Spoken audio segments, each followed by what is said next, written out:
এমন একটি দোয়া যা পড়লে ফেরেশতারা অবাক হয়ে যায়, হতবাক হয়ে যায়। বান্দা যখন এই দোয়াটি পড়ে তখন ফেরেশতারা অবাক হয়ে আসমানের দিকে ছুটে চলে যায় এবং আল্লাহকে বলে, হে আমাদের রব, আপনার এক বান্দা এমন একটি দোয়া পড়েছে, আমরা কিভাবে তার নেকি লিখব তা আমরা বুঝে উঠতে পারছি না। তখন মহান আল্লাহ তাআলা জিজ্ঞাসা করেন, আমার বান্দা কি দোয়া করেছে?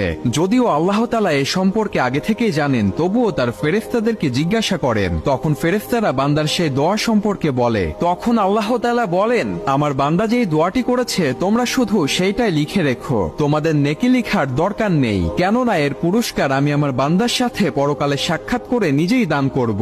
সুবহানাল্লাহ। আর সেই বিশেষ দোয়াটি হচ্ছে, ইয়া রাব্বি লাকাল হামদু কামা ইয়ানবাগি লিজালালি ওয়াজিকা ওয়াজামি সুলতানি। এই ছোট্ট দোয়াটি অবশ্যই মুখস্থ করে নেবেন, কেননা এর পুরস্কার আল্লাহ তাআলা আপনাকে নিজেই দিবেন।